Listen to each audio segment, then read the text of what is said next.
Good afternoon, saints of God. It is Wednesday, November the 6th. It is indeed a good day. I've been up.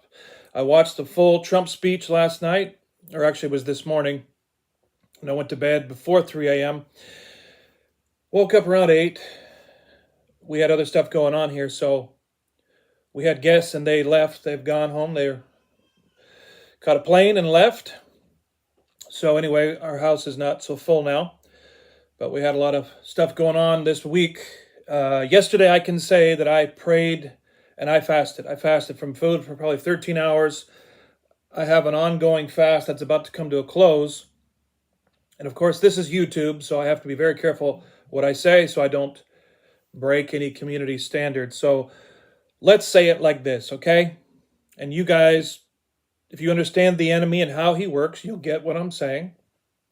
So let's say, instead of blaming specific things, if you follow me, let's blame just Satan, the devil, the enemy, because he is our enemy anyway. We wrestle not against flesh and blood. First of all, I want to say congratulations to President Donald Trump.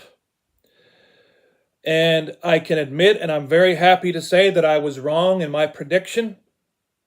I admitted that I didn't know what was going to happen in this election.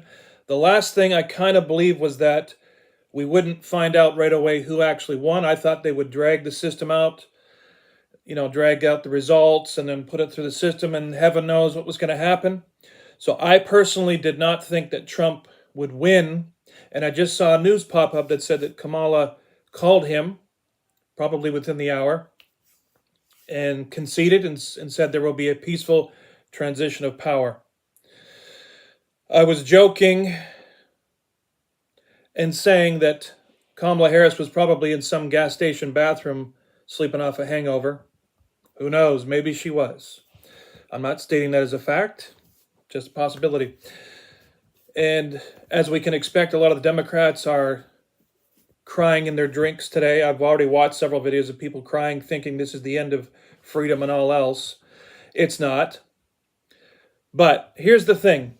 All Christians need to be optimistic people. We are a hopeful people, but here's the thing. I think we need to be realistic people as well. In my personal opinion, and one of my ministry partners has more to say about this, but I'm not going to steal her thunder. If she wants to talk about it online, she can do that first. I'm not going to take away her turn and do it myself. But here's the thing. A lot of us prayed and fasted, and I believe that stopped the enemy from doing a lot of bad things. I believe that bad things happened. Again, this is my opinion. I believe there was some corruption. I believe the enemy did try a lot of things. I believe some of it succeeded, but I believe a lot of it was stopped. You can go on Google and you can check out, just type in about fraudulent voting and all that stuff, and they have several different articles on the subject even before Election Day. So I have no doubt that there were people trying to do things they shouldn't have done, but I believe God stopped it. I personally believe that Trump should have won by much more. I don't think it even should have been as close as it was. My opinion is that she shouldn't have even got even close to 200 electoral votes. I personally believe that, and nothing will convince me otherwise. I don't believe she should have had that many. Nonetheless, Donald Trump has won.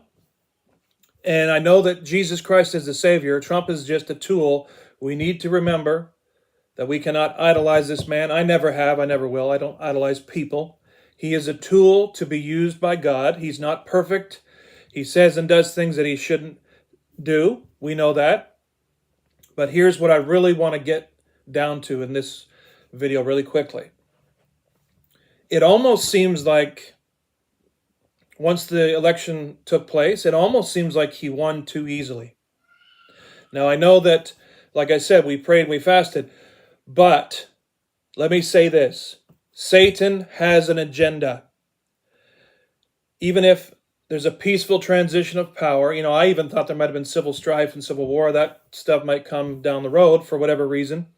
But here's the thing. Satan has a plan. Satan will not sit down. He's not asleep. He has a plan to retaliate. And that is why I want to tell the church, be fasting, be praying. If you have never fasted from food before, if you've never fasted specifically from something, it could be internet, it could be specific foods. I recommend that even starting right now. Don't wait for 2025, start now. And I'm going to probably add it to my spiritual warfare channel because I've not added things there for a while. I want to do a video on fasting and explain why I think it's so important that Christians who don't fast, they need to start doing that. So that's the major point of this video. I just want to tell people, pray, fast.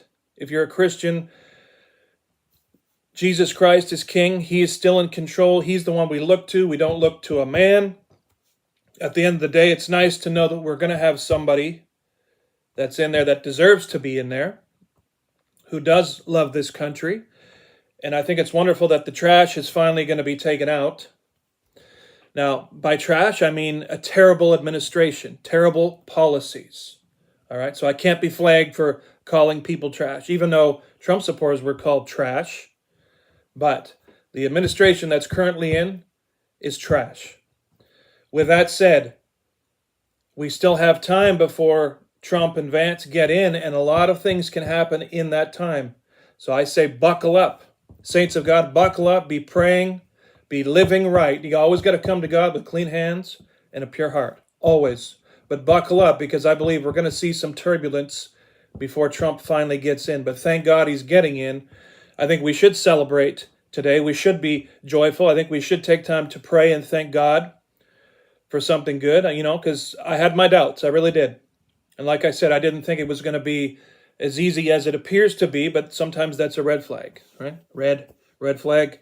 So I'm not like some people who just celebrate and don't think about bad possibilities. I'm always a realist. I'm observing and looking to see what could possibly happen. I'm trying to be ready for anything. So don't over-celebrate. Be watchful, be alert, be sober. Stay in prayer, fast. That's what I want to say. God bless you.